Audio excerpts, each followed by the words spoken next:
Olá pessoal, a gente hoje vai dar início ao nosso sistema esquelético, tá? Esqueleto é um conjunto de ossos que, junto com as cartilagens, eles formam o arcabouço, né? O formato do corpo de qualquer ser, tá? Alguns animais têm o esqueleto por dentro, caso é um endoesqueleto, e os outros animais têm um exoesqueleto, né? Que são aqueles animais que têm tipo uma carcaça por fora. Mas de qualquer maneira são esqueletos, tá bom? Os ossos são peças rijas, né? E a gente lê aí rígidas, duras, firmes, tá? Que dependem, tem seus números, suas colorações e suas formas variáveis, tá? E são unidos por essas cartilagens. Então, quando a gente fala de esqueleto, a gente fala que é um conjunto de ossos e cartilagens, tá? Os ossos não se unem sozinhos, tá? A primeira função do esqueleto é sustentar, tá? Ele faz a sustentação. E depois a gente vai falar de locomoção. E quando a gente fala de locomoção, a gente fala de sistema de alavanca, tá bom? É a maneira que a gente se movimenta. Essa função de mobilidade eu vou atrelar junto com o sistema muscular. Então eu tenho três sistemas que formam um movimento, que geram um movimento, tá? Sistema esquelético, sistema articular e sistema muscular. Os três juntos formam o aparelho locomotor, tá? Tomem nota disso aí, tá? O esqueleto também ele guarda, né, íons, tá? Que é o cálcio, tá bom? O potássio, o excesso, né, desse cálcio que a gente consome, os hormônios regulam para que sejam guardados nos ossos, tá bom? Então, por exemplo, quando a gente vai gerar um neném, a mãe vai gerar um neném, vai fazer o nenenzinho lá no útero, esse cálcio que a gente tem nos ossos é que vai formar o neném, tá? Proteção. O esqueleto, ele protege órgãos vitais, tá? Pulmão, coração, estruturas do mediastino, encéfalo, a medula espinhal, são todos protegidos pelo esqueleto. Hematopoiese. A hematopoiese é a fabricação de células sanguíneas no interior do osso, tá? É o que a gente conhece como medula óssea, tá? Medula óssea vermelha, existem dois tipos de medula óssea, a vermelha e a branca, tá? A gente vai falar um pouco mais à frente sobre isso. Ela fica interior dos ossos longos. O osso, ele é um tecido vascularizado, né? Ele tem muitos vasos sanguíneos e aí ele recebe todo o material para poder produzir essas células. Quando a gente fala assim, o paciente vai receber um transplante de medula óssea, é dessa medula que a gente está falando, que fica junto com a medula lá do osso longo, tá bom? Não é a medula vertebral, não, tá? Aquela da medula espinhal, não, que tem na vértebra, não. É a medula óssea que tem no interior dos ossos, tá bom?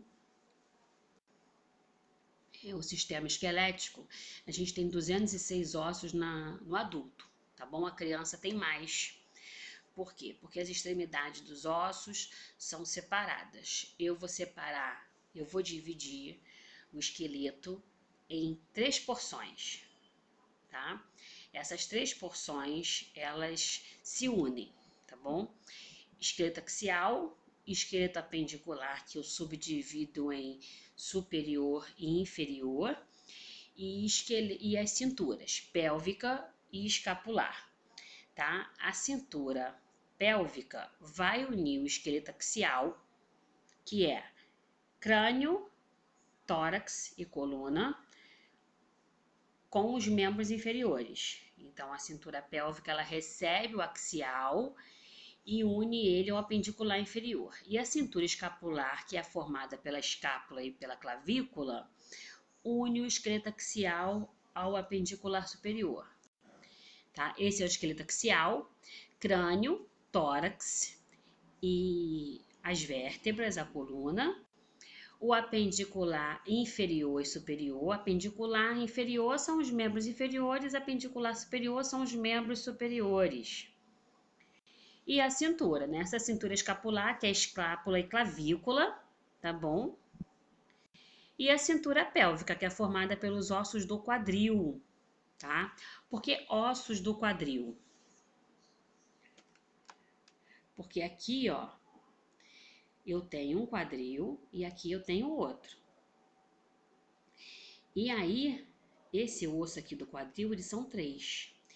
Ilho, tá?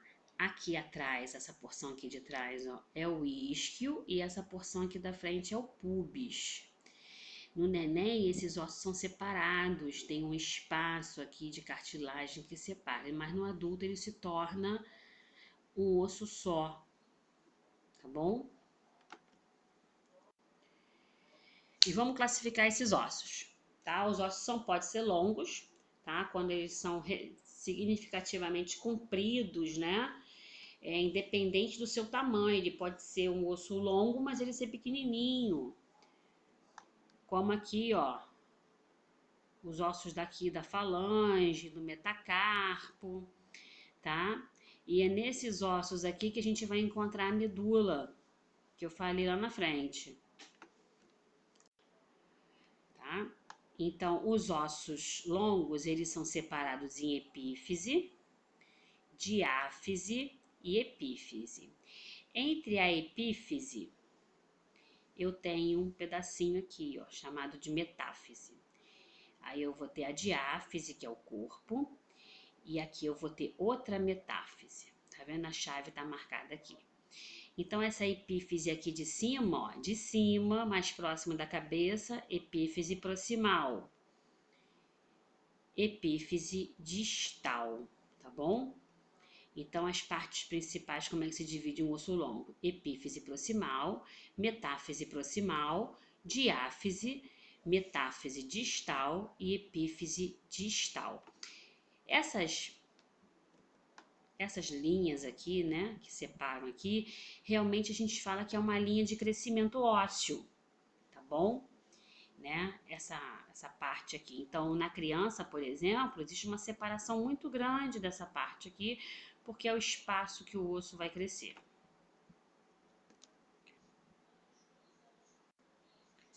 Ossos curtos são esses ossos aqui, ó, pequenininhos, tá vendo? Esses aqui são os ossos do carpo, que compõem o punho, tá? Ossos laminares ou planos, eles são só uma lâmina óssea, né? Esse aqui é o parietal, esse aqui é o frontal, eles fazem parte aqui da calota, tá bom? Eles possuem, né, como se fosse alguma coisa chata, uma planície na parte óssea, tá? São ossos bem finos, de espessuras bem finas. Ossos irregulares, não existe nenhuma forma correspondente, nenhuma figura geométrica. Essa aqui é uma vértebra lombar e ela não lembra nenhuma estrutura geométrica, por isso que tem esse nome, irregulares. Ossos pneumáticos, esse aqui é o esfenoide e eu só possuo 4 ossos pneumáticos, tomem nota disso aí. Osso frontal, osso esfenoide, osso etimoide e osso maxilar. Eles formam os seios da face. Então, quando a gente tem sinusite, a gente tem um desses ossos, tá bom? Frontal, maxilar, etimoide e esfenoide. São os 4 seios da face que a gente tem, tá bom? Seio maxilar, seio frontal, seio etimoidal e seio esfenoidal. Por que eles são pneumáticos? Eles são cavidades revestidas de mucosa, que é um tecido, né, cheias de ar, tá bom? Eles têm ar.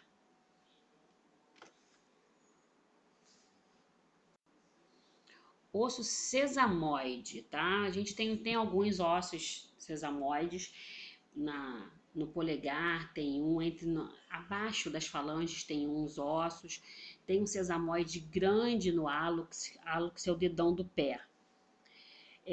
O sesamoide, ele tem uma característica que ele fica entre os tendões. E o mais famoso, né, é a patela, que é do joelho, tá bom? Eles servem para dar estabilidade ao movimento, tem uma função biomecânica, tá bom? Ele é o mais famoso. Algumas pessoas têm alguns sesamoides extranumerários, né? Que são uma variação anatômica. Tem um atrás do joelho, que é chamado de flabela, pequenininho, e tem também bem atrás do calcânio, que é um pontinho, que é chamado de trígono, mas a maioria das pessoas não tem, é uma variação anatômica. Lembra?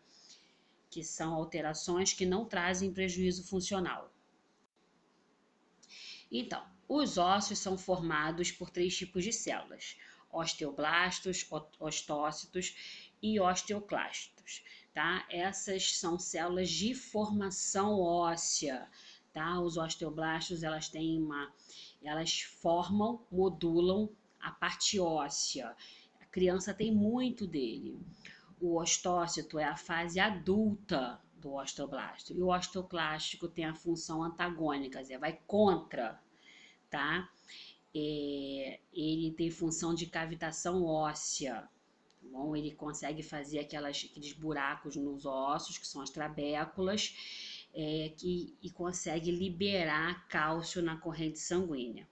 Tá? Toda a parte de modelação e remodelação óssea é feita por equilíbrio hormonal, tá bom? Que é pelo paratormônio, tá? Então, toda a regulação hormonal, então às vezes as mulheres estão, por exemplo, com osteoporose e o médico pede a densitometria óssea, mas também vai pedir também os exames hormonais de tireoide e paratireoide, porque eles têm funções de controle hormonal relacionada à parte de cálcio.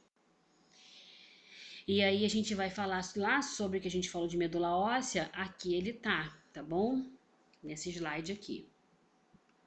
Então vamos lá. Ó, essa aqui é a parte do osso esponjoso, tá bom? O osso tem uma parte compacta, tá? E aqui tem um canal medular, tá? Esse canal medular, ele tem uma medula mais vermelha e tem aquela medula gordurosa, tá? Que é o que a gente chama de tutano, né? A gente vê aí as pessoas consumindo mocotó. Na verdade, é a medula branca, né? A medula gordurosa, tá ok? E todo o osso, ele é revestido por uma lâmina, tá? Uma lâmina externa de tecido conjuntivo chamado periósteo. Tá? O periósteo é uma membrana que fica sobre os ossos. Os ossos têm uma inervação bem pontual, então quando a paciente fratura, quando a gente também bate com a perna na quina da cama, dói para chuchu. Por quê? Porque o periósteo é muito inervado e leva essa sensação, né? Onde tem inervação dupla, eu tenho sensações ao extremo, tá? Então, a responsabilidade da inervação e da nutrição e da proteção do osso é o periósteo que faz, ó, peri de periferia, ósteo de osso. Então fica do lado de fora do osso.